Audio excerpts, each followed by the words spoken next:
Yeah, might have to come in and come in and out a little bit to let people in as they arrive, if others are arriving. So you're all very welcome. Some familiar faces and some new faces for me here today. So always lovely. Um, and yeah, kind of wondering, like at the time 4:30, if that's a good time for people. It's always hard to know in advance. So I ran this a couple of weeks ago at lunchtime and just said I'd try a later time as well to offer to people who maybe for whom lunchtime doesn't work so well. So for those of you who are new to me, my name is Niamh Hannon. I'll tell you a little bit about myself. I suppose today what we're looking at is the whole area of workplace conflict. And I want to introduce a new approach to you today. So I'll tell you and reveal more as the time goes. So a little bit about me and my background. My background is I'm a chartered counselling psychologist. So I was working as a therapist for pretty much 20 years, and I closed up shop in 2019. And retrained in coaching and had just finished that when COVID happened and lockdown happened and all that good stuff. So I suppose it was really like a whole new business that I restarted in 2020 and moved online. So since 2020, I've been working mostly with women, but also men leaders in both B2C and B2B. I've always, even when I was counselling since about 2004, I've worked with corporates, mostly in the well-being arena, but also personal and professional development. My way of working is to kind of go under the hood a little bit into the essence of who you are and what you bring then to leadership or to your business or whatever you're working with. And in recent months, I've been training with an American psychologist based in California, Dr. Lola Gershfeld. And so I will be the first to be certified in her EMC, Emotional Connection Strategy. There's currently nobody else trained in Ireland or the UK. I think there might be one person somewhere in Europe, but they're a Spanish speaker rather than an English speaker. So I want to, one of my purposes of running this today is really to let people know about this and help spread the word because I'm a big fan. So looking at conflict then at work, and these figures are from CPP Global, 85% have said that they experience some degree of conflict at work, which is a massive number. But I suppose, depending on your own situation, you're probably nodding your head in agreement going, yeah, that makes about sense. I did a small little straw poll on LinkedIn a few weeks ago asking the question of how many people had experienced some degree of conflict in the past year. And it was I think over 60% in the last year, and then about another 26% in times previous to the last year. So again, about 85% in total. It said that about 36% of employees spend a significant amount of time managing disputes. So that's 1/3 of their time, over 1/3 of their time being spent on managing disputes and conflict and difficulties in relationships, which is a lot of time put aside to it. And again, 29% deal with conflict frequently, and even 27% of witnessed conflict morph into a personal attack, which is, obviously not what we want to see happening in the workplace, and can be very stressful for anybody, not just involved directly, but also witnessing that. And 25% of employees have reported avoidance of conflict resulted in sickness or absence from work. So 1 in 4. I must do a poll on that on LinkedIn and just see, does that play out here as well? But 1 in 4 calling in sick or missing work in their effort to avoid conflict. And we know that people really, struggle with conflict. So we're going to look at that a little bit more. So when we look at the sources of conflict, there are 2 key sources in the workplace. One is relational and the other is organizational. So on the relational side, about 56% are personality clashes where co-workers feel that the personality clashes are at a problematic level. You know, not just, okay, they're different than me and they wouldn't be my friend, but actually clashing. And on the organizational side, about 22% say the main cause of conflict is lack of role clarity. Okay, so continuing then with the relational and organizational lines. On the relation side, 35% report feeling stressed due to workplace competition or competition for resources, and 18% say it's down to, you know, clash of values, where people are valuing different things and clashing as a result of that. On the organizational side, 44% indicate that poor communication is the problem, and 33% would say inadequate resources. So that competition is coming up on both sides there, where people are maybe competing against each other for resources or for position or for, you know, for the work.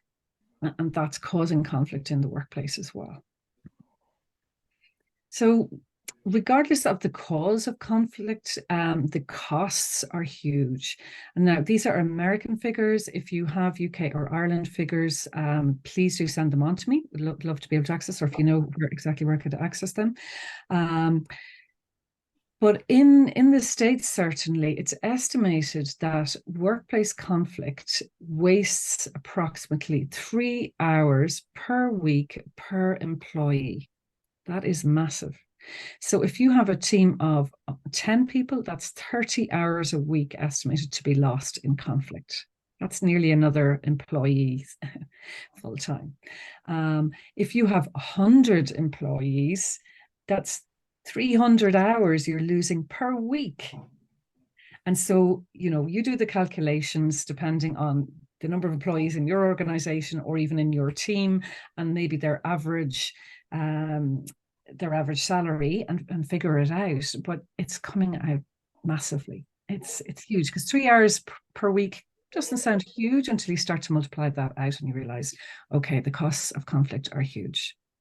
And that's in a monetary sense. We know, of course, that the personal costs are huge as well, and the costs to the whole workplace environment.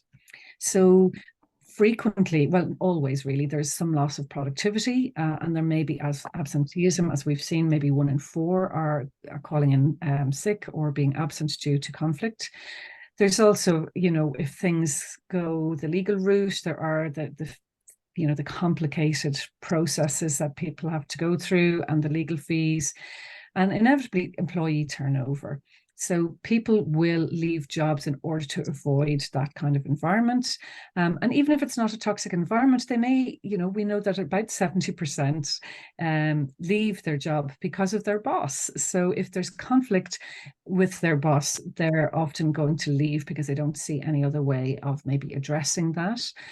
And even if it's not outright conflict, and this is, I think, really important for what I'm speaking about today, because we will often avoid having direct conflict or explicit conflict, if we call it that. But what's happening is often happening under the surface a little bit, and there's a disconnect. So I'm going to use that word disconnect more often throughout the talk as we go today, because that disconnect means that there's a break, a disconnect in the bond between two people, really. Okay, and when that disconnect is there, there's a lack of trust. There's, you know, it causes a little bit of a break in the relationship. However, having a disconnect is easier to repair often than when the conflict has got quite far. So there are absolutely ways that we can look at that, and that's what this is all about today. Inevitably, when we look at the costs of conflict, low engagement is a big part there. There's low morale, there's decreased job satisfaction. So even if people stay in the job or stay with that manager or whoever they're having the conflict or disconnect with, their mind is often so preoccupied by the relationship that, in fact, their productivity and the performance goes downhill. Okay. So I'm just going to. Could I just ask you to mute yourselves just in case, because there's some background noise. I'm not sure which direction it's coming from, but just make sure you're muted for everybody. Thank you so much. So really, when we look at it, the root cause of workplace conflict is a loss of connection between co-workers. And because when we are actually, we're social bonding creatures, and we need to have connection in order to survive and to thrive. So when there's a disconnect, we're uncomfortable and we're not at ease. Okay, so it's like the ground starts wobbling underneath us. Our safety is not as secure. Okay, sorry, somebody else is just coming in, so let me just admit them there.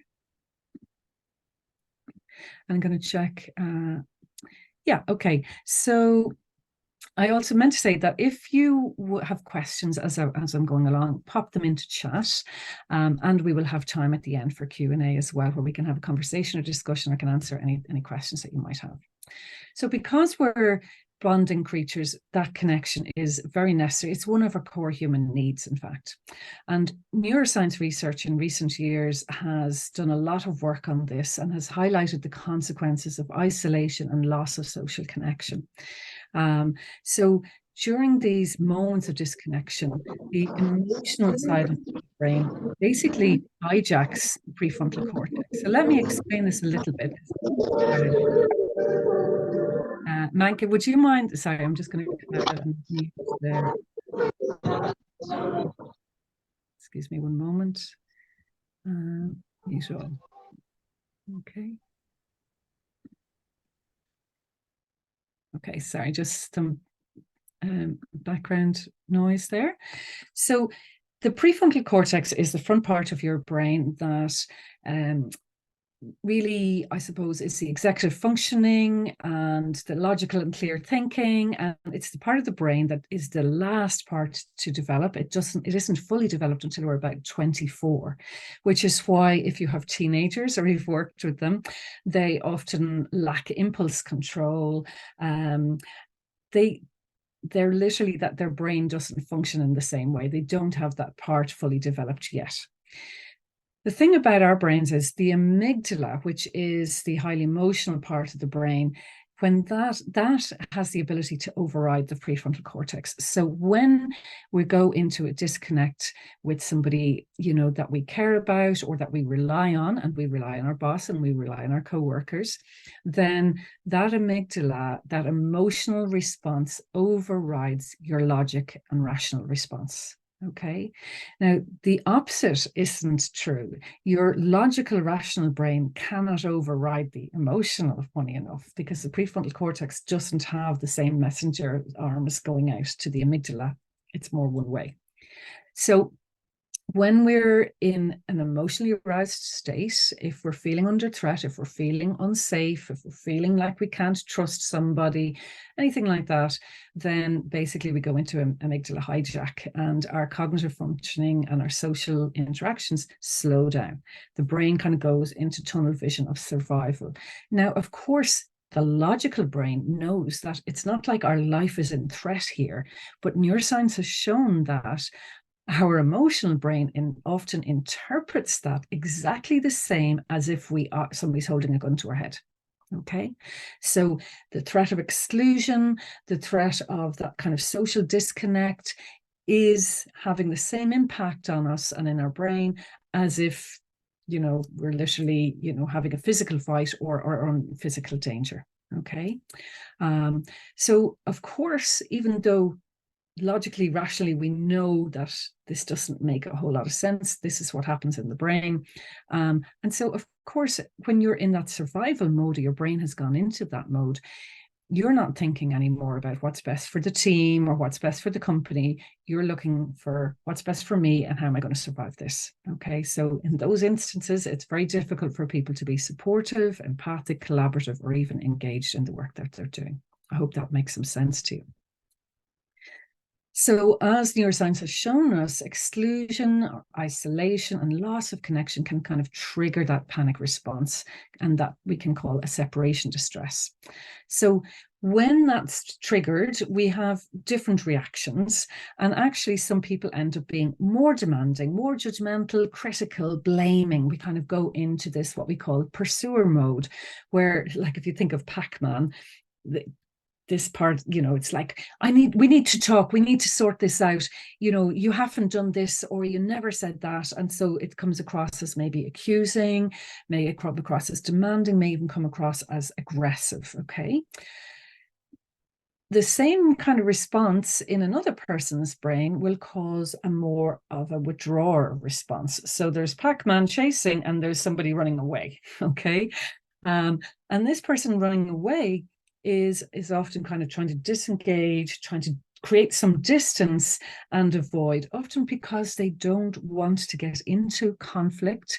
And so they're, they feel under threat, they feel unsafe, they might feel anxious. And so their natural kind of instinct is like, get out of here, shut down, like, let's stop this happening. Okay. So in this model of emotional connection, EMC, as I'm going to describe more to you, I suppose what's important to understand is that whether you go into pursuer mode or whether you're going into withdrawer mode, both of those modes can be understood as attempts to save the relationship, believe it or not. Okay. So the pursuer is often trying to get the other person to engage in order to save the relationship. Because if I can't get you to talk about this, if we can't sort this out, then how are we going to have a relationship? In the same way, the person who is withdrawing and running away and maybe avoiding, maybe even stonewalling at a more extreme level, their actions or inactions even can be seen as an attempt to save the relationship, because they're trying to shut it down, because they're scared and they think if this blows up, that's going to kill the relationship. So both modes of being can be understood in a positive light with a positive intention as trying to save the relationship. But of course, we know that in the behavioral sense, that's not working. Okay. And all that happens is this kind of continuous loop of negative cycles. And that causes the conflict to perpetuate, because you have one going on, you have the other. And it often spreads among co-workers, because if it's not being dealt with in a healthy way by the conflict pair, then often one or the other or both are going off and letting off steam about that person to somebody else. And the stories are spreading and growing. Okay. And I'm sure, whatever your work experience, you've been in that situation or you've seen that happen. And it can end up being quite toxic and quite dangerous because it spreads. Okay. So if we understand that the root cause of conflict is the erosion of that connection, if we're looking at it really from an attachment basis, that we need and we require connection in order to survive and to thrive. We come from being tribal beings. We've lost a huge amount of that now, but the core need is still there. It used to take a neighborhood to raise a child. Now we're having to do it on our own, and it causes a lot of stress. In our modern societies, loneliness is an epidemic. So that disconnection is triggered, and then one person may pursue, the other person may withdraw. Sometimes you get both withdrawing. If that happens, that's like a threat to the relationship, because how are we going to pull this back together? If you get both people in pursuer mode, there's often an explosion of some kind. So yeah, I'm just looking at some of the smaller print there. Is there anything else that I haven't already explained for you? No, I think I've probably explained most of that. So yeah, you're getting the disconnect, that sense of alone and isolated, exhausted and stuck, and it goes around in circles. It goes around in a vicious circle. So here's the negative cycle that I've just been explaining. And in emotional connection strategy, we break that down and understand and kind of clarify, well, what is going on in this negative cycle? So this is one of the tools that we would use in that. And so the first step is recognizing the triggers that are happening. So somebody is triggered. I might be triggered and my raw spots are being hit by something that you said, maybe by the way that you looked at me or the tone of your voice or something that I interpreted as an accusation. And that leads then to my surface emotion response. So our surface emotions are the emotions that are most clearly visible. So they're the ones on the surface, and they're usually emotions like frustration, irritation, anger, maybe confusion, yeah, the kind of annoyance ones. So that's what you're seeing. With those emotions, I have some automatic thoughts like, how dare you speak to me like that? Or who do you think you are? Or I hate when you say that, or whatever it might be. Okay. And I'm going to have some protective behaviors as well. So my protective behaviors might be to go into defensive mode and defend myself, or it might be to go into more pursuer mode and blame you or counterattack. And so these are the kind of cycles that we all get caught into. There's none of us who, don't get caught into these negative cycles sometimes. And it's not just happening at work, of course. This is happening in all our relationships, at home, with your children, with your partner, your spouse, or whoever you might share, your living arrangements with. We're getting caught up in these negative cycles all the time. And we're going through all of these different pieces. Okay, we have them quite naturally. So just to explain a little bit about attachment theory for anybody who isn't familiar with it, it's a psychological concept developed by John Bowlby in the 1960s and Mary Ainsworth. They did research on it at the time. And it's actually become I suppose there's a lot more research has been done on it over the years since. And it's become very popular in social media. You'll probably see in recent times with relationship coaches or in particular. So within the context of the workplace, we're talking about emotional bonds that co-workers develop. So Bowlby began by recognizing that, sorry, somebody else just coming in here, just let them come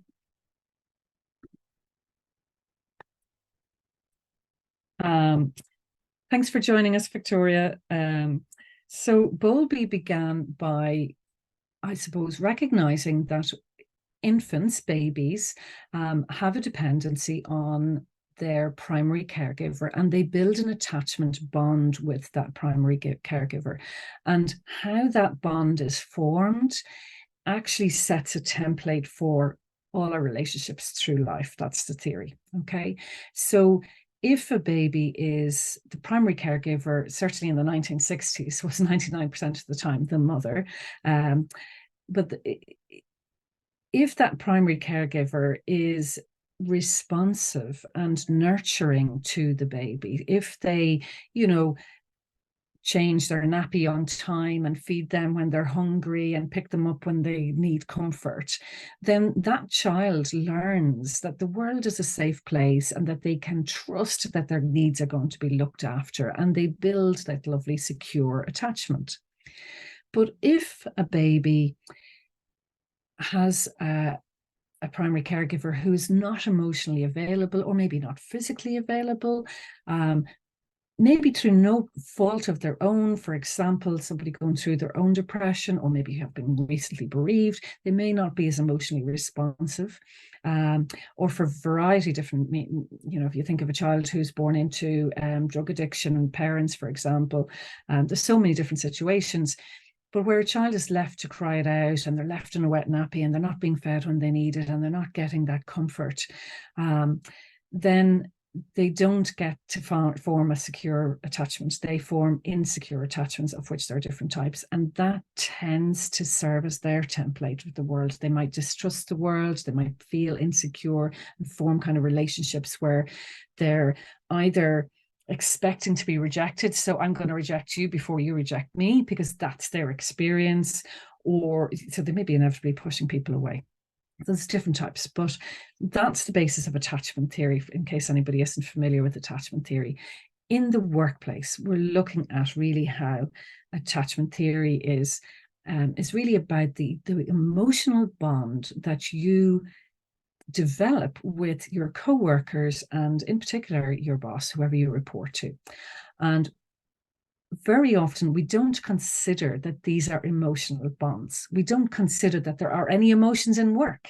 I mean, for the longest time, it's been thought that emotions have no place in the workplace. And yet we are emotional beings. We bring those emotions into work. And yes, the connection that you have with your colleagues and with your boss involves emotions. Even if you like them or dislike them, they're emotions. There's different emotions that you have in connection to them. And so they are actually emotional bonds. There are attachment. So securely attached employees are when you feel safe with the people that you work with, when you feel like you're, accepted and appreciated and not being judged or critiqued all the time. And so you can form a strong bond and you're perceived by others in the organization then as a valuable member. Okay. However, if there's insecure attachment, maybe I cannot bond with my manager because of the personality clash or because of some disconnect for whatever reason, then I'm going to experience more anxiety and fear. I'm going to feel like there's a lack of safety for me, emotional safety, psychological safety. And as a result, I'm going to become more easily triggered. I'll be more off balance emotionally. And that impacts on my ability to focus and my ability to get the job done. So I hope that's making some sense for you, because it's probably new to you to look at workplace relationships under an attachment lens. But that's what we're doing here today. And so what matters when there's a disconnect between two people is the repair of moments of disconnection. It's not about avoiding disconnection, because inevitably disconnects are going to happen. I mean, I love and I'm committed to my husband of many years, and we'll still have disconnects. He'll say something when he, comes in, and I might not appreciate it or feel appreciated or whatever it might be, and there may be a disconnect. And so it's the repair of those moments of disconnect that count. And it's the same in the workplace. So relationships regain their bonds, and that creates security and stability. Okay.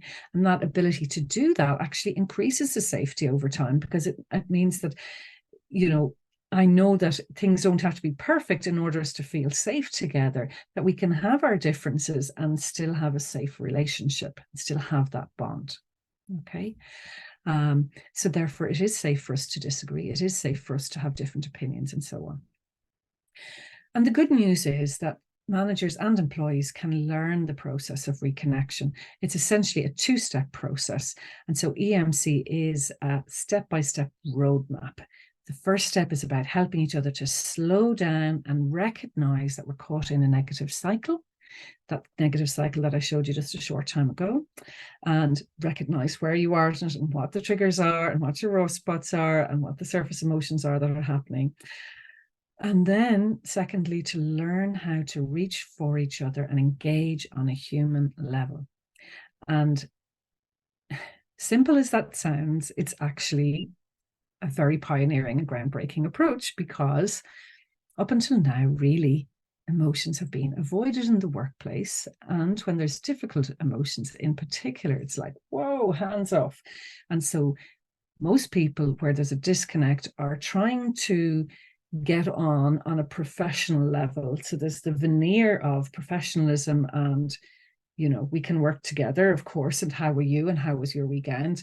But I don't trust you and I don't really like you, because there's that disconnect and I'm watching out for anything that might be going on. So I'm suspicious of you.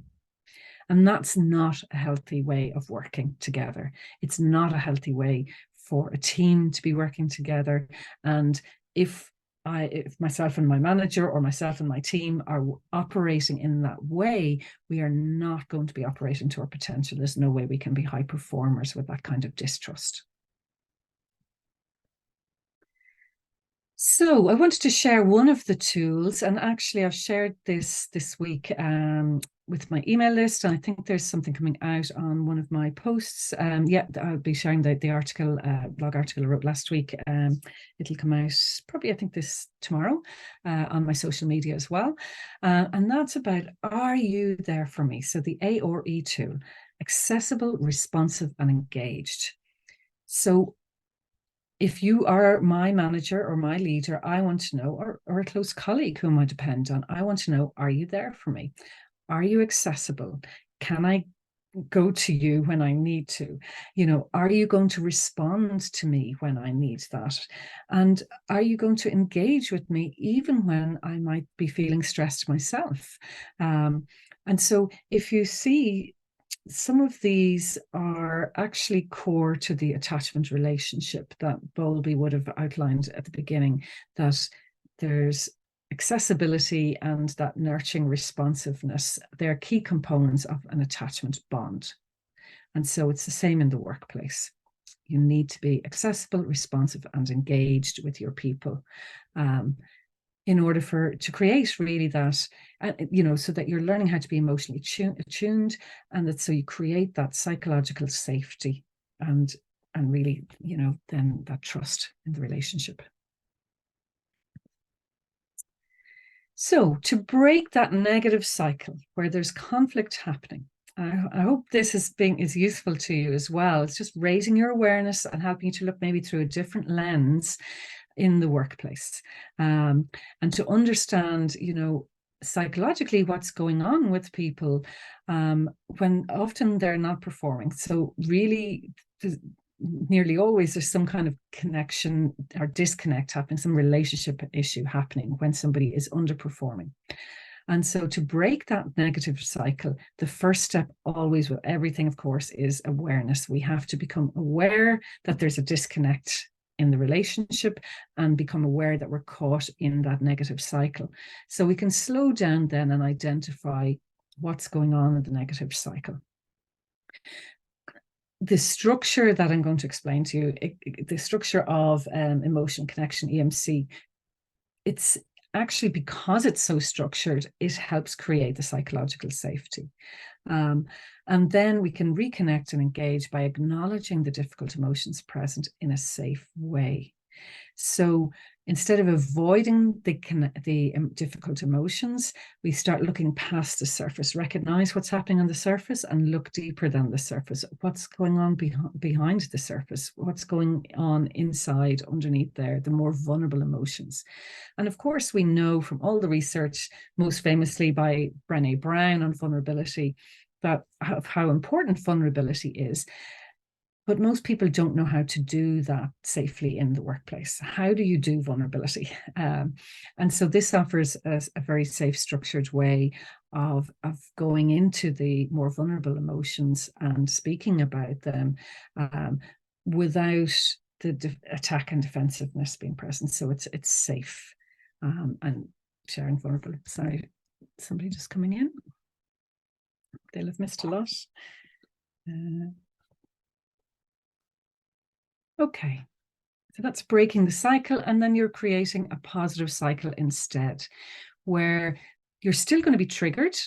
Okay, so if there's a disconnect, if, like, for example, I interpret that my boss is being critical or saying something sideways to me, I might feel triggered. I'm identifying that I've been triggered, identifying the raw spots. And there's a change then, instead of just going into my surface emotions, going underneath to the softer and primary emotions. So softer emotions are the more vulnerable ones that often I might not even be aware of myself, because I might be just aware that I'm angry or irritated or frustrated or driven mad by such a person. But okay, when we go a layer deeper, I might feel dismissed, I might feel hurt, I might feel overwhelmed, I might feel underappreciated, all those softer, kind of more vulnerable. I might feel lonely in my job, for example, those softer ones. And the primary emotions then come right down to fear, sadness, surprise, for example. There's only anger can sometimes be seen as a primary emotion, but usually there are layers underneath the anger that we see. So we don't treat it as a primary emotion here. Then we go into sharing the fears. So that's the vulnerable piece as well, but because both people are involved, it creates safety and done in a safe way. And sorry, there's a spelling mistake there, but then it going on to identify needs. What do I need from you? I need to feel, I need to be reassured. I need to hear that I'm appreciated. I need to know that you care. Okay. It's essentially what it comes down to. And going through this process helps to calm down our nervous system. So it takes us out of that amygdala hijack position, calms us down, and then we can begin to bring back in our logical, rational response.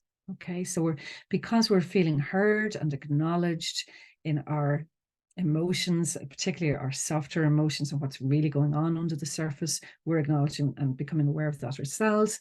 We're doing that with the other person and acknowledging theirs. And that helps us to come to a place where we're no longer in that kind of emotional hijack position. The whole nervous system calms down, and that makes it a whole lot easier for two people to then re-engage with each other. So that's the positive cycle, I mean, in a nutshell. So emotional connection then, EMC, brings neuroscience, as I've outlined, and attachment theory into alignment, allowing us to learn the language of emotions and articulate emotional responsiveness. So as a psychologist and as a coach, working with leaders, and particularly over the last few years, I've worked a lot with emotional intelligence and used emotional intelligence assessments. And again, while there's been a huge amount of research done and a lot particularly in the assessment and the 360 side of things with people, I think what has been missing is a roadmap and how do you support people to grow their emotional intelligence. And EMC for me really does that. It's about bringing the language of emotions and teaching people really the language of emotions in a safe way in the workplace, because it's not actually safe to pretend that emotions do not exist. Our workplaces are sick, and there's a lot of toxicity as well. So this really impacts on well-being and safety in the workplace. And obviously then that's going to impact and improve on engagement and performance. So by tuning into each other's emotions at work, respecting the emotional state that each person is in, and creating a safe environment for people to express their emotions, we interrupt the brain's immediate panic responses and engage then in a process of positive interactions. So we can turn toxic workplaces and environments into healthy workplaces, which become productive and engaging. So the EMC strategy really is centered around a systematic exploration of emotions that are present during moments of great stress, uncertainty, and volatility. And boy, have we had a lot of stress, uncertainty, and volatility since, COVID, and then wars, and, economic recessions and ups and downs. The past few years have been constantly, the VUCA world that we speak about. When understood and addressed, participants can work to create emotional safety in the workplace so that relationships can be restored and stronger bonds can form as a result.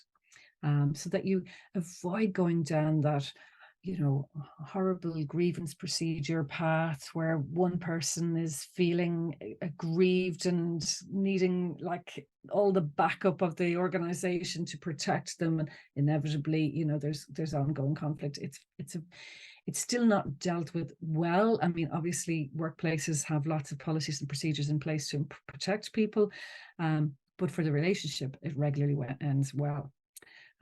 So EMC offers an alternative solution, a different way of doing things that hopefully can avoid going that route altogether, and so that satisfaction and productivity can increase. My sense is that at the beginning, it's going to be more of a reactive, like, okay, there's a problem, there's a conflict in a key relationship, let's bring somebody in and help, repair that. But maybe like you guys are pioneers even here today learning about this, as it's still not known about outside of maybe the States, and so ideally EMC would be learned and practiced as a proactive way so that people have the language of emotions, because we're not being taught this stuff in school yet, and I'd love to see this in pre-marriage courses and family courses and all kinds, because it's something that we have difficult emotions and we have difficult reactions, and very few people know how to deal with them in a way that doesn't cause further disconnect with the other person. So certainly starting the workplace, relationships can be restored and those bonds can be repaired and even strengthened over time so that productivity and engagement and job satisfaction can increase. So EMC is developed and researched by Dr. Lola Gershfeld and her team in California. And that's who I've been training with for the past few months. So some of the benefits of EMC: it resolves workplace conflict, which is what we are focusing on today, and increases productivity as a result. It creates a psychologically safe environment that increases team effectiveness. So there are lots of, I suppose, different approaches to team building and engagement, and including lots of games and challenges. This is something that I think every team needs, to have the language and to have the skills to create safety when there's disconnect, when there is conflict. EMC addresses anger, stonewalling, the passive aggressive behavior, and lack of trust, all of which can happen in the workplace and can be quite dangerous and threatening to work relationships. It repairs relationships and increases emotional connection. So you feel more connected and bonded with people. And we know that even where people are not mad about their job, if they like the people that they work with, they could happily stay working in that job for years and be productive, because the relationships are so key to our well-being.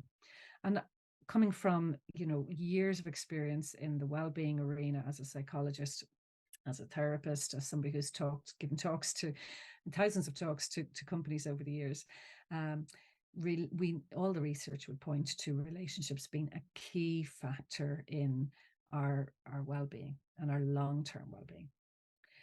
So EMC can build agile teams that can evolve and change due to their relational strength. When you have that common language, it really, I suppose, takes that layer of messiness out of it so that you can just get on with the job. The team then can just get on with the job because they have those skills in place. So it develops an atmosphere that supports coaching and collaboration and commitment. So if you would like to learn more about emotional connection, I'll show you the book here. That's Dr. Lola Gershfeld's book. It's not too thick. One lady read it in a weekend recently, and she told me it takes me longer than that to get through a book. But you can also check out their website, emcleaders.com. They have a huge amount of resources there. There's a second book that Lola has written, which is with lots of pictures. Actually, it's a really helpful one, and you can download that for free by going onto the website. There are lots of case studies there of EMC in different organizations and testimonials and so on.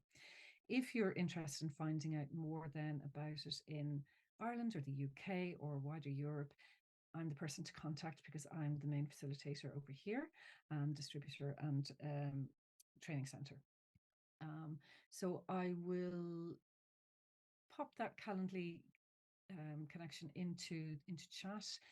I'm not sure if it's fully updated with lots of appointments in there. So an easier way to do is just to reach out to me. I think most of you are connected with me on LinkedIn, or to send me an email, neve@nevehannon.com. I'm always happy to meet for a conversation if you want to just find out more about this, or if you want to explore it or kind of run an idea through whatever, any questions you might have. Let's have a chat. Some of you I've never met before. So if you haven't connected with me on LinkedIn, that's probably the place I am most active. I'm just going to check how we're doing for time. Yeah, we're bang on time. So I'm going to stop sharing here now.